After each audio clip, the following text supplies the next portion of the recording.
Saludos a todos detrás de la cámara. Estas son las noticias que vamos a discutir durante el día de hoy. Ataque israelí mata al jefe de servicios médicos de emergencia de la Franja de Gaza. Alegan que 20.000 niños de la Franja de Gaza están desaparecidos y al menos 4.000 están enterrados bajo los escombros. Las fuerzas militares de Israel ataron con una soga a un hombre palestino a un vehículo militar como escudo humano en Cisjordania. Audio filtrado revela plan secreto de Israel para anexar completamente a Cisjordania.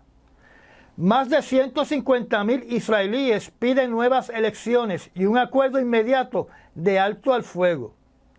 La ONU dice que el mundo no puede vivir otra Gaza, refiriéndose a la escalada de una guerra en el Líbano. Canadá pide a sus ciudadanos que abandonen el Líbano. Más de 1.300 peregrinos han muerto por el calor extremo en Arabia Saudita. Rusia continúa atacando la infraestructura eléctrica en Ucrania, mientras un ataque de Ucrania mata a 5 personas en Crimea. La Corte Internacional Penal eleva a 6 las órdenes de detención contra líderes rusos por crímenes en Ucrania.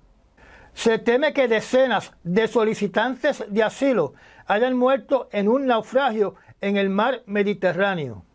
Corea continúa lanzando globos con basura hacia Corea del Sur. La cápsula de China con muestras del suelo lunar regresa a la Tierra. Un general de los Estados Unidos visita el continente africano para discutir formas y maneras para mantener la presencia de los Estados Unidos en el oeste de África. Julian Assange logra acuerdo que le permite evitar la cárcel en Estados Unidos. Asesores de Donald Trump entregan una propuesta que obliga a Ucrania a negociar la paz con Rusia o no hay armas. Comencemos. Espero que todos hayan visto el reporte especial sobre la situación en Daguestán. Con respecto a esta crisis en Daguestán, solo tengo que añadir en el día de hoy que por lo menos un periódico indica de que, al igual que pasó con la tragedia en el teatro Crocus City Hall, hay personas en el gobierno de Rusia que están haciendo las mismas acusaciones de que estos actos terroristas tienen una mano negra que las impulsa, y esa mano negra es Estados Unidos y Ucrania. Así que regresan a las mismas acusaciones que se hicieron con el incidente del Crocus City Hall. Recuerden ver todos los programas para que puedan seguir la secuencia de los eventos más importantes que están pasando en el mundo. El director del sistema de ambulancias y servicios de emergencia de la Franja de Gaza murió en un ataque aéreo israelí contra una clínica de salud en la ciudad de Gaza. Este señor, conocido bajo el nombre de Hani al-Jafarawi, se considera un pilar del sistema de salud de Gaza y su muerte marca el trabajador médico número 500 que ha muerto por acciones de las Fuerzas Armadas de Israel desde el 7 de octubre del año pasado. Su muerte ocurrió el sábado cuando Israel condujo un ataque aéreo contra una localidad donde se estaba distribuyendo ayuda de las Naciones Unidas, cerca de la ciudad de Gaza, donde varios palestinos perdieron la vida. El sábado el Comité Internacional de la Cruz Roja informó que al menos 22 personas murieron en otro ataque aéreo que también dañó las oficinas de la Cruz Roja en la ciudad de Rafah. Como parte de esta noticia se indica que el primer ministro de Israel dijo que la fase de combates intensos en la Franja de Gaza está a punto de terminar, pero que las tropas no irán a su descanso merecido, sino que van a ser relocalizadas a la frontera con el Líbano. La guerra en la Franja de Gaza continuará a menor escala y el primer ministro de Israel rechazó los llamados a un alto al fuego permanente. Se cae de la mata que Israel se prepara para comenzar el nuevo escenario de combate contra el Líbano. La organización mundial que conocemos como Save the Children hizo unos estimados que indican que 20.000 niños están desaparecidos desde que comenzó la operación militar de Israel el 7 de octubre, donde además hay miles de niños que han sido separados de sus familias o que todavía están enterrados debajo de los escombros. La representante de Save the Children, llamada Alexandra Saleh, dijo que los estimados indican que por lo menos 4.000 niños están sepultados bajo los escombros.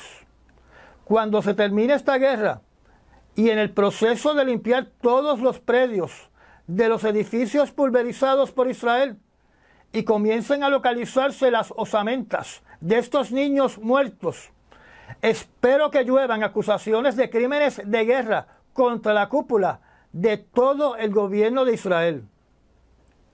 En Cisjordania, el gobierno de Israel admitió que amarró con una soga a un palestino herido sobre el motor de un vehículo militar durante un asalto a la ciudad de Jenin, como pudieron ver en la foto. El nombre de este palestino es Muhammad Asmi, el cual fue utilizado como escudo humano según las acusaciones de sus familiares y vecinos. Este hombre fue herido de bala en su hogar y sus familiares solicitaron que lo llevaran a emergencias médicas. Pero los israelíes lo amarraron a su vehículo militar. Y hasta este momento no se sabe si este palestino sigue vivo o si ha fallecido. El medio de noticias conocido como el New York Times ha revelado un plan secreto del gobierno de Israel para aumentar aún más su control de Cisjordania. Este periódico reveló que en el día 9 de junio, el ministro de Finanzas de Israel, el señor Bezalel Smotrich, en un discurso ante un grupo de colonos, describió formas para que Israel esencialmente anexara la zona de Cisjordania, para que no pueda ser parte del Estado de Palestina. Este señor, junto al ministro de Seguridad Nacional de Israel, el señor Ben-Gvir, como les he dicho antes, participan activamente de los asaltos por parte de los colonos para quitarle las tierras y sus hogares a los palestinos en Cisjordania y quedarse con todo el frente de mar de la Franja de Gaza. La foto que están viendo en estos momentos en la pantalla es representativa de por lo menos 150.000 manifestantes en la ciudad de Tel Aviv que demandan nuevas elecciones para remover al primer ministro Benjamín Netanyahu y para que se termine de negociar un cese al fuego, para que se liberen todos los rehenes que todavía están bajo el control del grupo de Hamas. Esta petición de estos manifestantes coinciden con los deseos del secretario general de las Naciones Unidas, el señor Antonio Guterres, que dijo lo siguiente, ya que Netanyahu está hablando de transferir tropas a la frontera con el Líbano. Y cito, seamos claros, los pueblos de la región y los pueblos del mundo no pueden permitirse que el Líbano se convierta en otra Gaza. Cierro la cita. Estas palabras por el secretario de las Naciones Unidas ocurren cuando el ministro de Defensa de Israel, el señor Gallant, llega a Washington D.C. para reunirse con el secretario de la Defensa de los Estados Unidos y con otros funcionarios donde alegadamente van a discutir la situación en la Franja de Gaza. Y además discutir la situación con el Líbano, donde crece el temor de que los combates entre Israel y el grupo armado de Hezbollah puedan intensificarse, ya que Netanyahu dice que el ejército de Israel pronto cambiará su atención al Líbano. Usted y yo sabemos que una guerra con el grupo Hezbollah, respaldado por Irán, que posiblemente tenga más armamento y esté más preparado para combatir, va a causar no solo muchas muertes de soldados de Israel, sino también de ciudadanos de Israel. Tal vez este conflicto con el Líbano esté más cerca de lo que pensamos, ya que como ustedes saben, yo les indiqué en las noticias anteriores que el portaaviones Dwight D. Eisenhower, que lleva más de 8 meses en el mar, en vez de ser instruido de regresar inmediatamente a su base, se le solicitó que se mantuviera en el mar Mediterráneo. Así que debe estar en alerta por si ocurre un enfrentamiento en el Líbano. Recordemos lo siguiente: si Israel ataca al grupo de Hezbollah invadiendo territorio del Líbano, las Fuerzas Armadas del Líbano van a tener que también reaccionar para proteger a sus ciudadanos, donde estamos hablando de hasta 100.000 combatientes de Hezbollah, más 80.000 soldados del Líbano. En el resumen noticioso anterior les indiqué que el país de Canadá le solicitó a sus ciudadanos abandonar el país de Irán, debido a que clasificaron a las Fuerzas Revolucionarias Islámicas de Irán como una organización terrorista. Ahora Canadá le está solicitando a todos sus ciudadanos que abandonen el Líbano tan pronto puedan, ante la creciente volatilidad de la situación en dicho país. Debido a que Israel señaló una posible ofensiva militar contra el Líbano, el gobierno de Canadá identifica que en cualquier momento, sin previo aviso, se puede desarrollar una confrontación militar entre el Líbano, Hezbollah e Israel. Así que Canadá le está diciendo a sus ciudadanos que cancelen todos sus viajes hacia el Líbano, y si están en el Líbano, que abandonen ese país lo antes posible. Y además indican que la situación es tan volátil que las líneas aéreas podrían suspender sus viajes a dicho país, y por ende es urgente que abandonen el Líbano o se van a quedar varados. Aquí podemos ver otra justificación por la cual el portaaviones Dwight D. Eisenhower no ha podido regresar a casa. Cambiando de país, en el área de Arabia Saudita, en la actividad anual de visitar la Meca, un medio noticioso indica que por lo menos 1.300 peregrinos han fallecido hasta el domingo 23 de junio.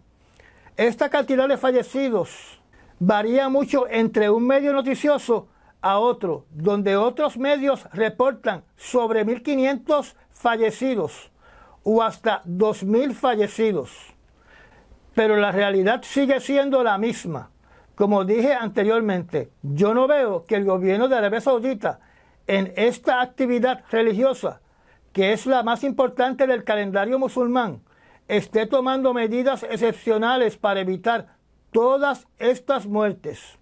Se supone que ya para el final de esta semana concluya esta actividad, ya que en su calendario aparece que el 27 de junio es el último día que se va a permitir que personas entren a la Meca. Cambiando de panorama, Rusia continúa atacando la infraestructura eléctrica de Ucrania, donde las defensas aéreas ucranianas no han podido evitar la destrucción del 50% de dicha infraestructura. Recordemos lo siguiente: la generación de electricidad y la distribución de electricidad es la máquina más grande desarrollada por el ser humano. Por lo tanto, cuando estamos hablando de una destrucción de un 50%, estamos hablando de un enorme costo de reconstrucción y un largo plazo que puede ser de años para normalizar este servicio. Por otro lado, en un ataque con misiles alegadamente de los Estados Unidos disparados contra la península de Crimea, se alega que fallecieron 3 niños y 2 adultos. La noticia no dice si el blanco era el lugar donde estaban estos ciudadanos o si los escombros de un misil interceptado por Rusia fue el que cayó sobre la casa donde fallecieron estas personas. La Corte Internacional Penal añadió más órdenes de detención contra funcionarios rusos, donde en esta semana se añadió al exministro de la Defensa de Rusia, el general Sergei Shoigu, y el jefe del Estado Mayor ruso, el señor Valery Gerasimov. La descripción de la prensa de los cargos sometidos contra estas 2 personas son vagos, pero básicamente lo que dicen es que están relacionados con crímenes de guerra por dirigir ataques contra objetivos civiles y por causar daños colaterales excesivos, donde tenemos que recordar que la definición de colateral representa la muerte de un ser humano, que no es un combatiente, sino un ciudadano común y corriente. También se les acusa de actos inhumanos y que llevaron a cabo una campaña de ataques contra la población civil, que constituye un tipo de conducta que implica el cometer múltiples actos en contra de la población civil, donde además se les acusa de intencionalmente causar un gran sufrimiento y lesiones graves a civiles o a su salud mental o física. Los cargos también aparentemente incluyen ataques a blancos civiles de infraestructura eléctrica. O sea, que la Corte Internacional Penal considera que es un crimen de guerra destruir una infraestructura eléctrica que le da servicio a la población civil. Y por ende supongo que para esta Corte los ataques contra cualquier infraestructura eléctrica tiene que ser llevado a cabo contra una infraestructura que le dé servicio a una localidad militar. O sea, que se puede destruir todo sistema eléctrico que le suple electricidad a una base militar, pero no se puede destruir el sistema eléctrico que le suple electricidad a una aldea, a un hospital, a un edificio residencial, a una escuela, para dar unos ejemplos. Naturalmente, nadie va a viajar a Rusia para arrestar a estas dos personas que se unen a la lista de individuos con órdenes de detención dentro de Rusia, donde en esa lista está el presidente Vladimir Putin. Por lo pronto, esos dos caballeros, si van a coger vacaciones, no pueden viajar a un país que firmemente respete las órdenes de detención de la Corte Internacional Penal. Como ustedes saben, hay políticos en los Estados Unidos que hablan de emitir sanciones contra la Corte Internacional Penal por estar considerando órdenes de detención contra Benjamín Netanyahu. Y en su planteamiento dicen que dicha corte no debería existir, pero por otro lado apoyan las órdenes de detención contra Putin y contra su cúpula gubernamental. Para mí sería muy interesante ver qué pasaría si el general Sergei Shoigu se va de vacaciones a las playas de Miami o a las playas de Hawái. Estas son las 4 personas que ya tenían una orden de detención emitida por la Corte Internacional Penal. Vladimir Putin, por el secuestro de niños ucranianos. María Lvova-Belova, con el mismo cargo que el presidente Putin. El teniente general Kovilach y el almirante Víctor Sokolov, ambos con cargos de crímenes de guerra por sus actuaciones en ataques contra el pueblo ucraniano. Y como dije anteriormente, nadie va a viajar a Rusia para arrestar a estas 6 personas. Recuerden que ya el Kremlin indicó que detener a Putin es un acto de guerra. Cambiemos ahora de panorama. En el mar Mediterráneo continúan ocurriendo calamidades por hundimientos de embarcaciones que transportan ciudadanos de diferentes países musulmanes y de África, buscando una mejor vida en Europa. La Guardia Costanera de Italia dijo que durante este fin de semana recuperó 4 cuerpos adicionales de solicitantes de asilo, que eleva la cifra total a 34 muertos confirmados. Estos son los confirmados, o sea, que se encontraron sus cuerpos flotando en el mar o en una playa.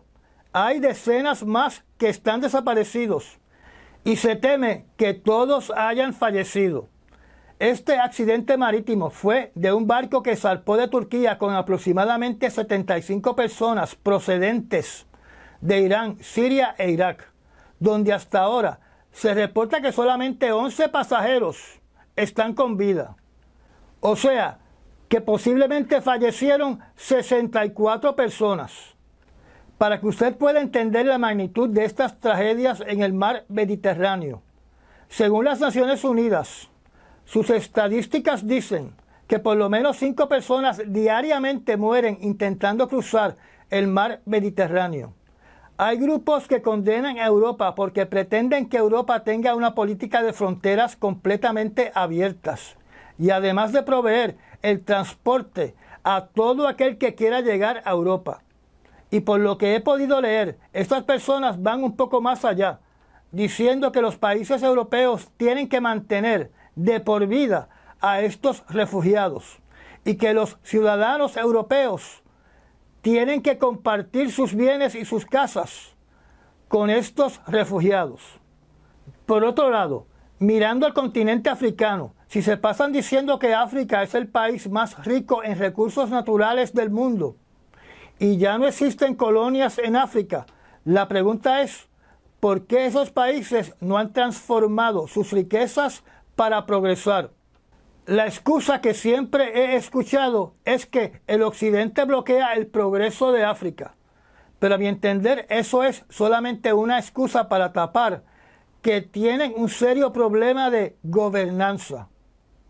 En otras noticias, 2 asesores de la plana mayor del candidato presidencial Donald Trump, de apellidos Kellogg's y Flietz, que fueron parte del gabinete de Donald Trump en el Consejo de Seguridad Nacional durante su administración, le entregaron al expresidente, candidato a la presidencia, un plan para poner fin a la guerra de Rusia en Ucrania, cuando gane las elecciones el 5 de noviembre.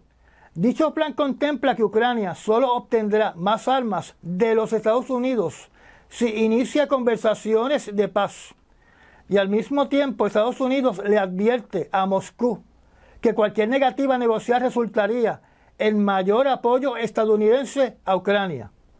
Durante las negociaciones se impondría un alto al fuego, o sea, que el frente de batalla quedaría paralizado. Inmediatamente el Kremlin respondió a esta noticia indicando, y cito, «El valor de cualquier plan reside en los matices y en tener en cuenta la situación real sobre el terreno». Cierro la cita. Putin siempre ha estado dispuesto a negociar y siempre ha dicho lo que quiere para que esta guerra termine. Y lo voy a repetir por enésima vez. Las provincias de Ucrania de nombre Zaporizhia, Lugansk, Donetsk y Gerson pasan a ser propiedad de Rusia. Y la aceptación por parte de Ucrania de que Crimea le pertenece a Rusia. Además, la total desmilitarización de Ucrania y que nunca Ucrania pueda pertenecer a la OTAN. Además, en el pasado ha dicho que quiere un gobierno prorruso en Ucrania y lo que él llama como una desnazificación. Y todo esto se traduce en una rendición. Recordemos lo que han dicho los expertos, que esto le permite a Rusia, con una Ucrania desarmada, reorganizar sus ejércitos. Y con cualquier excusa, en un futuro, Rusia podría atacar a Ucrania para tomar posesión de lo que queda de Ucrania, ya sea utilizando su mollero militar o poniendo como presidente un prorruso, del cual mencionamos su nombre en las noticias anteriores, para que dicho presidente solicite la membresía a la Federación Rusa. La percepción de los expertos es que ni Ucrania, ni Europa, ni algunos republicanos dentro del Congreso acepten esta propuesta de paz que está elaborada como un chantaje hacia Ucrania y una traición a la seguridad nacional de la Unión Europea. Moviéndonos a otra parte del planeta, en la península de Corea continúa la guerra de los globos de basura, y no estamos hablando de unos pocos globos. Estamos hablando que en las últimas 72 horas se han detectado más de 350 globos de basura entrando a Corea del Sur. Esto naturalmente acapara o sobrepasa la capacidad del personal disponible para inspeccionar la presencia de sustancias peligrosas que podrían ser transportadas por estos globos. Si me pongo a pensar como los locos, yo podría decir que estos globos podrían ser parte de un estudio militar por parte de las Fuerzas Armadas de Corea del Norte, ya que les da información sobre las corrientes de aire que podrían ser utilizadas en el envío de armas biológicas y químicas, como enfermedades, bacterias y agentes tóxicos. Y también estos datos podrían ser utilizados para confundir las defensas aéreas de Corea del Sur.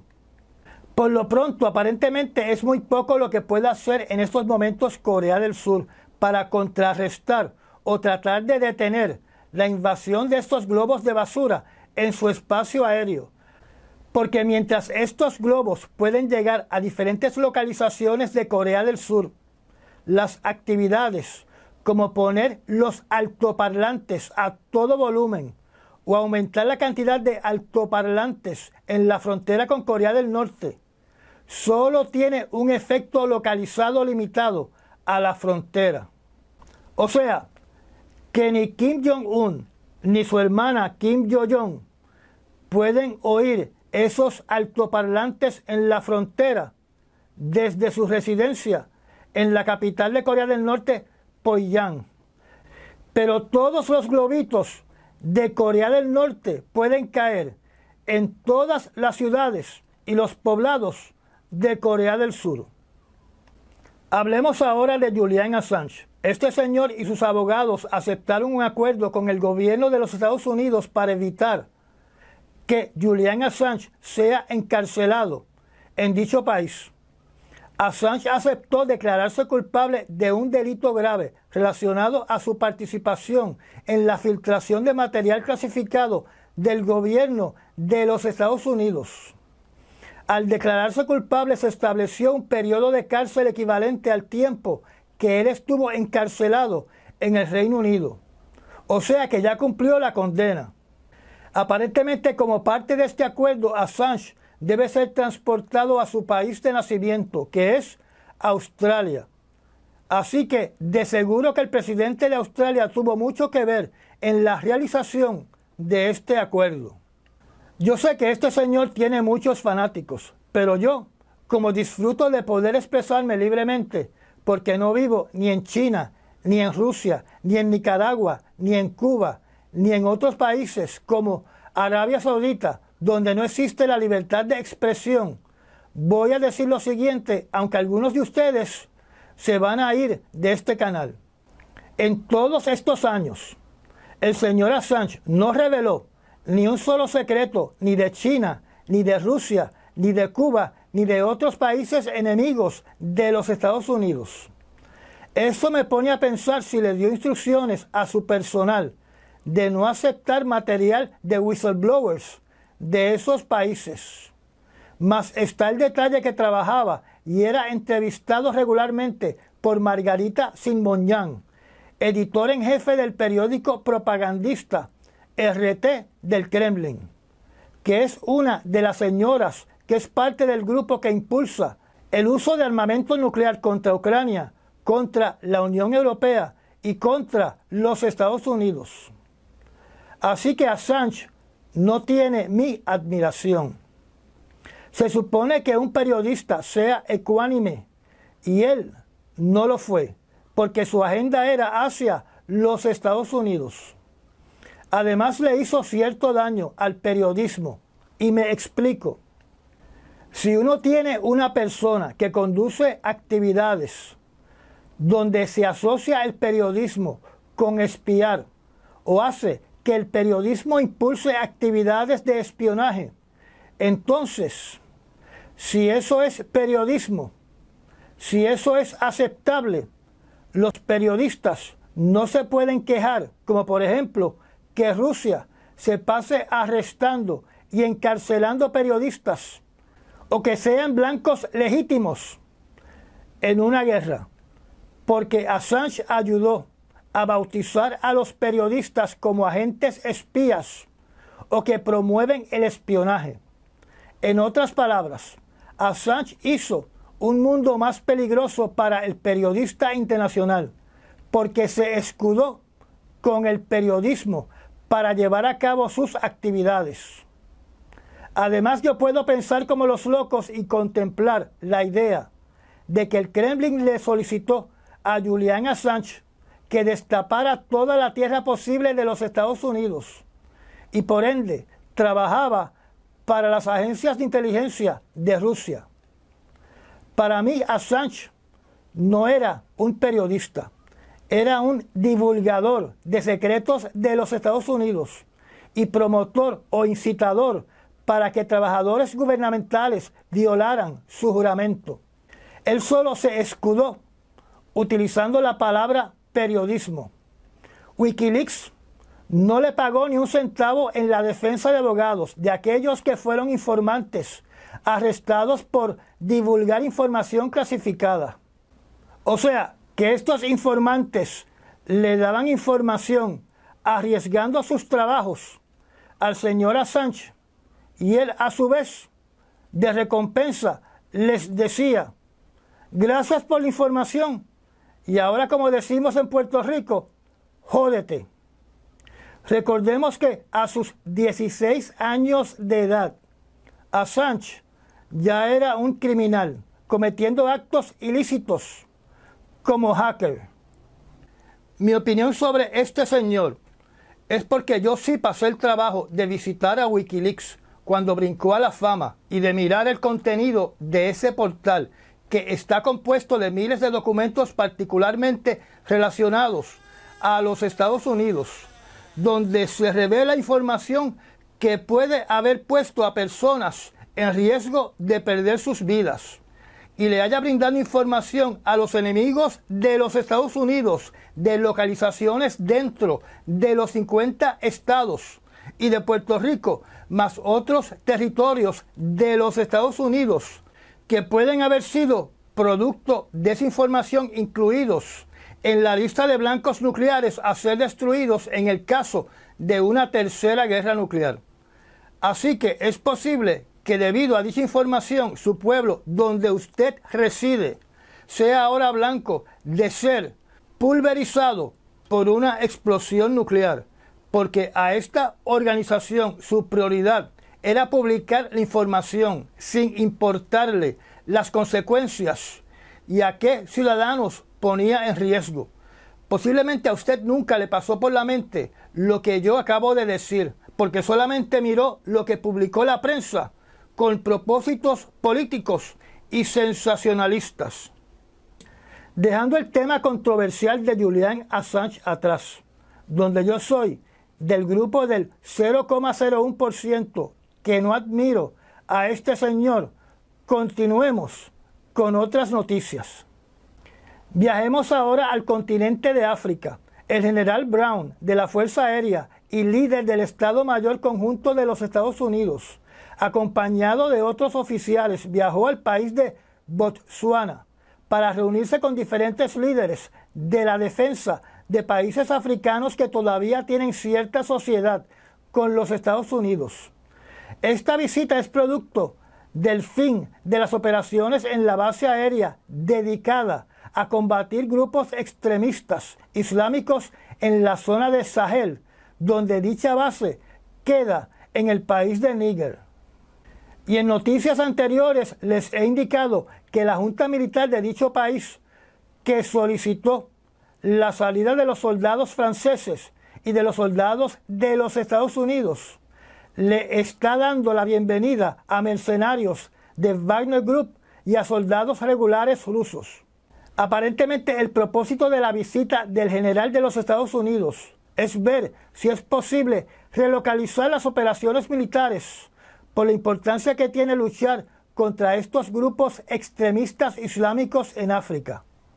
Según el general, que está conversando con países como Benin, Costa de Marfil y Ghana, el número de países para que pueda operar las Fuerzas Armadas de los Estados Unidos se está reduciendo dramáticamente debido a los frecuentes golpes de Estado, donde una junta militar toma el control del país y estas juntas militares automáticamente prefieren tener relaciones con Rusia, porque a Rusia no le incomodan estas juntas militares y no le incomoda cuando un general se convierte en un autócrata con control dictatorial de un país.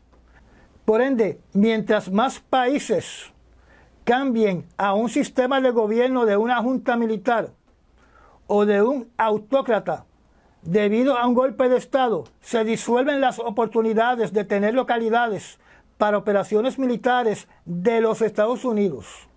Por ende, aunque este general dice que ve muchas oportunidades, yo por mi parte lo que veo es que por la inhabilidad de gobernanza de países africanos que caen en autocracias, eventualmente Estados Unidos no tendrá bases militares en África. Y ese continente se hundirá más en el caos, porque por lo que podemos ver, los soldados rusos y los mercenarios de Wagner Group solo están presentes para proteger al régimen y para proteger las minas de metales preciosos o los pozos petroleros, y que el pueblo se defienda como pueda de gangas criminales armadas y grupos islámicos yihadistas. Esto lo expliqué claramente en un resumen de noticias hace unos días atrás, donde en el país de la República Democrática del Congo, estos mercenarios brillan por su ausencia en las aldeas que están siendo atacadas por estos grupos terroristas y solo se ven dándole protección al regente del país. El problema de gobernanza en África no cambia. Siguen como siempre. Llega un nuevo regente al poder y se gasta y se roba todo el dinero del país. Como vemos en estos momentos en la pantalla, el autodenominado emperador, el señor Bokassa de la República Central Africana, que mandó a construir el trono que vemos en la pantalla para su coronación, donde se dijo que gastó el presupuesto total anual de todo el país. O sea, que el país quebró después de su coronación. Y para terminar, los temas de hoy. La cápsula que contiene el material capturado por la sonda de China que alunizó cercana al Polo Sur en la cara oculta de la Luna después del mediodía de hoy, a las 2:07 de la tarde, hora de la capital de China, regresó a la Tierra, cayendo en una zona dentro de Mongolia. Esta proeza espacial nos deja ver claramente lo avanzado que está el programa espacial de China. De las fotos que vemos en la pantalla, mi impresión es que los chinos como que no toman suficientes medidas de seguridad y sanitarias para prevenir que un posible virus peligroso haya llegado a la Tierra como pasajero de esta cápsula. Antes de despedirme, recuerden el siguiente refrán: la música es el alma de los pueblos. Así que un país sin música es un país vacío, sin alma. Y ya llegamos al final de esta charla. Gracias a los patrocinadores y a las personas que me han dado un Super Thanks. Suscríbase y apriete la campanita. Recomiende este canal. Y nos vemos en el próximo análisis noticioso. Hasta mañana.